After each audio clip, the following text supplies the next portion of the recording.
Ya, sebelumnya selamat atas pertunjukannya. Terima kasih, alhamdulillah pertunjukannya hari ini 2 kali jam 3 dan jam 7 dan ini pertunjukan terakhir semuanya happy, semuanya heboh, sehat dan luar biasa ya. Happy gak sih? Mungkin seperti apa sih mempersiapkan pagelaran itu sejak kapan dan kenapa? Jadi ini tuh sebetulnya tahun lalu kita pentas di sini juga, itu pas launching panggung boneka Jalur Jaki. Nah setahun kemudian masih dalam rangkaian Hari Anak Nasional, pihak dari Galeri Indonesia Kaya menghubungi saya, boleh nggak kami yang meminta panggung boneka Jalur Jaki untuk bikin drama musikal lagi di rangkaian Hari Anak Nasional di tahun ini. Akhirnya udah ditentukan harinya, hari ini tanggal 27 dan itu persiapannya juga. Kalau latihan berapa kali sih? 6 kali. Seminggu 2 kali. Seminggu 2 kali ya. Itu jadi cuma 6 kali aja ya. Tapi ini emang anak-anaknya juga luar biasa. Tadi malam JR sampai malam banget. Tadi pagi kita udah JR lagi. Ngantuk-ngantuk, capek, lapar, tapi luar biasa semangatnya. Dan itu menunjukkan anak-anak Indonesia harus seperti ini. Jadi nggak loyo, nggak banyak mengeluh, tapi harus terus berprestasi seperti itu. Dan ini juga kerja keras yang luar biasa dari penulis ceritanya, koreografernya, para penarinya, musiknya. Wah segala macam. Pak, melibatkan berapa anak-anak dan 25 tuh ya? Hampir 30 ya? Hampir 30 orang anak-anak, kemudian juga para seniman juga, seniman pemahat juga, terus pemusik juga, pembuat cerita juga, dalang-dalang juga. Ini sebetulnya kalau diceritakan proyek itu besar banget, melibatkan banyak orang, daber juga, dabernya juga nomor 1 di Indonesia semuanya, arrangernya juga keren. Pokoknya ini kerja keras yang terbayarkan luar biasa, dan apalagi kita mengangkat temanya itu tentang angklung yang harus benar-benar dibanggakan. Banyak sekali orang tahu angklung tapi nggak tahu mainnya, tahu angklung tapi belum pernah mainnya, dan luar biasa dengan teknologi yang tadi diciptakan oleh teman saya itu luar biasa banget. Semua orang bisa langsung ikut bermain. Riri sini, Riri. Nah, yang menciptakan teknologi itu tuh gimana Ri? Awalnya tuh jadi buat gini biar kelihatan.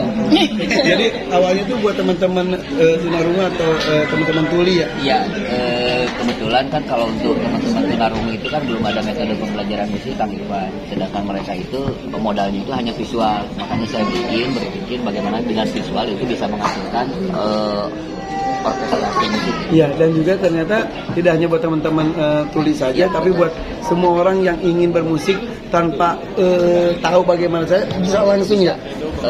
Ya. Itu juga kan kalau aplikasi ini kan kebetulan pelatih angklung juga udah agak susah. Makanya saya membuat program ini itu hanya dengan ngeplay, masukkan file aja. Ini luar biasa dan sebetulnya sudah diakuinya sampai ke Jepang ya. Ya. Gitu, makanya saya ini teman saya keliling dunia dengan angklung itu sendiri, dan kebetulan saya juga kan dinobatkan jadi duta angklung juga. Jadi gimana caranya orang Indonesia itu tahu angklung dan bisa memainkannya, apalagi kan banyak pesan-pesannya bahwa kerjasama, gotong royong seperti itu. ini melihat antusias dari penonton tuh sangat baik ya. Gimana perasaannya? Sampai merinding banget. Jadi angklung itu kan memang nggak bisa main sendirian. Satu orang itu cuma satu nada. Satu orang diem ya jadi hancur. Kalau semuanya bunyi juga jadi hancur. Dia harus benar-benar tepat seliro gitu. Jadi maksudnya benar-benar menghargai orang dan sebagainya. Dan itu merinding banget. Semua memainkan, semua antusias gitu. Dan tadi lagu yang ketiga orkestra itu kalau saya sebagai pemain angklung belajar itu bisa berbulan-bulan. Bisa 2-3 bulan itu. Dan tadi sekaligus langsung jadi ini emang hebat-hebat seorang musik. Ini kan tidak membiarkan anak untuk diem begitu aja, selalu ada aja anak dilibatkan gitu. Iya. Ya itu jadi, nah kayak Jalu tuh semalam kan kita latihan sampai jam berapa ya? Jam 8-an ya? Iya. Jam 8-an gitu, terus kita sampai di rumah tuh jam 10-an gitu. Jalu jam 8 harus di sini lagi, dia malah tadi setengah 6 pergi buat tanding kuda. Tanding kuda juara 3 tadi ya. Terus di sini dan besok tanding kuda lagi. Jadi maksudnya ya selama anak itu kegiatannya positif harus disupport. Dan seperti teman-teman ini teman-teman baru Jalur Jaki tapi luar biasa, ngomong banget. Jadi teman anak-anak berbakat ya harus diberikan tempat seperti itu. Ini melihat Jalu sendiri nih kegiatannya banyak gitu. Kan anak-anak tuh moodnya naik turun ya. Nah itu nyemangatinnya Ya, gimana? harus cinta dulu, jadi mereka cinta dan suka. Jadi kayak tadi Jaki tadi sempat ngantuk, yang pertama yang ini tidur dulu, tidur terus udah gitu tidur dulu ya. Iya, udah gitu bangun aja pelan-pelan, kasih ikan, dia suka buah, kasih buah. Ya udah, dan ini teman-teman juga, ini juga capek, pasti capek ya. Iya, tapi happy ya. Happy banget. Mereka tuh luar biasa banget. Ini para orang tuanya juga. Ini kita di sini dari jam pagi banget, jam 7 ya, jam 8 ya. Tadi kita udah mulai. Tapi ada usul untuk mempersiapkan.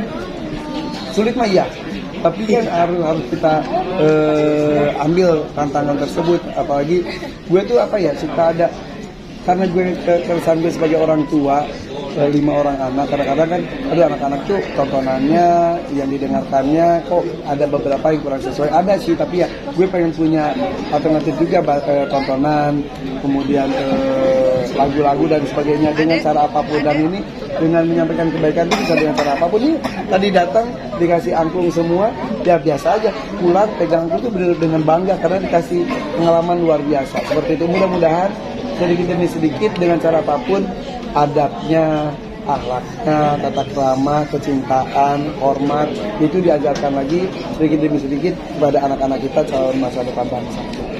Mungkin juga anak-anak seperti ya, dengan 5 anak ini ada beda-beda punya potensi. Ya pasti ya. Jadi semua anak itu spesial, semua anak juga punya keahlian, keinginan dan juga cita-cita. Jadi ya kita orang tua berikanlah selagi mampu, berikan kesempatan untuk mereka berkarya gitu. Ada reward nggak sih buat anak-anak yang udah bisa mencapai apa yang mereka mau? Enggak, tapi maksudnya ya mereka menghargai diri mereka sendiri. Jadi ketika mereka itu ya tanpa kita kasih reward pun mereka sudah menghargai diri sendiri, itu yang paling penting. Ini salah satu langkah awal Jalu terjun ke dunia entertain nggak sih? Karena aktingnya tadi bagus.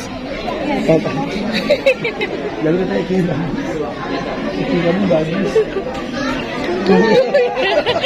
Gitu, jadi ya Jalu tuh udah nyiptain lagu tahu. Lagunya tentang kuda pakai bahasa Inggris. Nah, kalau dunia acting Jalu masih malu-malu sebetulnya, walaupun orang-orang bilang katanya Jalu mukanya kayak Iqbal Ramadan di Basi JR. Tapi sebetulnya ya karena Jalu di lingkungan teman-teman yang hebat juga, jadi teman-temannya juga kan nggak ada malu-malunya, teman-temannya juga berbakat semuanya, jadi ke bawah hal positif juga seperti itu. Tapi katanya Jalu sempat harus ya karena sehat biar bisa. Oh enggak, kemarin tuh ini pas yang Jalu nangis itu latihan terakhir. Dan itu pas tanggal 21 Juli pas Jalu ulang tahun, dia tuh dari ayah, karena gue nggak pernah melihat mereka latihan sengaja. Ayah datangnya latihan terakhir, iya. Wah dia nelfon jam 12, ayah udah sampai mana? Ayah masih syuting, ayah sampai gue nggak datang, sampai nangis dia nggak mau latihan. Ternyata itu bagus, justru kita ngasih kejutan ke Jalu juga ya. Iya. Terakhir kali. Doain. Gitu. Tapi kakak-kakaknya sendiri juga bakalan ikut dilibatin nggak? Kalau misalnya ada pentas kayak gini lagi? Ini mungkin karena Jalu ya tidak menutup kemungkinan, tapi kakak-kakaknya ya dunianya sudah remaja ya, ini kan dunia anak-anak. Tapi mudah-mudahan doakan ini tidak hanya berhenti sini saja, panggung mereka Jalu Jakinya juga bisa lebih rutin lagi karena sempat vakum, mudah-mudahan bisa lebih aktif lagi. Kemudian juga kegiatan kayak gini, pentas-pentas juga mau lagi nggak sih? Mereka tuh nagih-nagih ke gue mulu. Para orang tua sehat ya. Nih. Sorot. Nih orang tua hebat nih. Iya luar biasa ya. Katanya anak-anak pengen tampil lagi.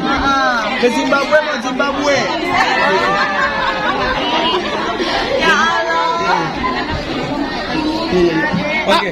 Mungkin gimana nih mengatur waktunya? Sudah, ya gua kesini aja kesini, mereka foto sini. Sini terus. Oke.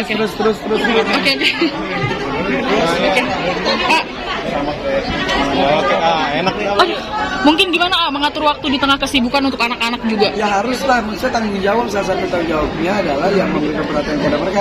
Gue secara waktu sangat susah ketemu anak-anak, tapi alhamdulillah sampai sekarang anak-anak sama gue sangat dekat sekali. Jadi ketika gue pulang kerja tuh, oh wah meluk banget, cium segala macam. Ya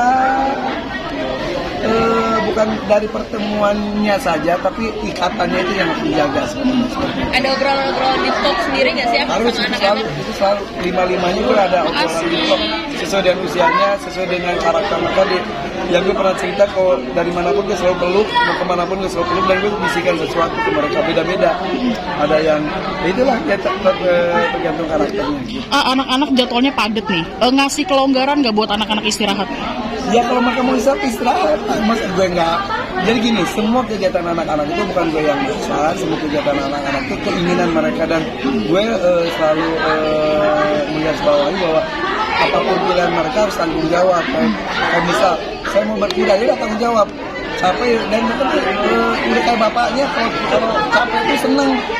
Dan mereka tuh suka pamer, ya minggu ini aku latihan koreo, kayak jauh latihan berkuda, terus ada tanding, ada gini, dan alhamdulillah Jalu juga sekolah nilai itu A semuanya, sampai gurunya kayak ini, masya Allah gitu yang kadang nggak pernah belajar karena ya ada paksaan, tapi dia melakukan segala sesuatu itu tergantung dari keinginan mereka dan tanggung jawab.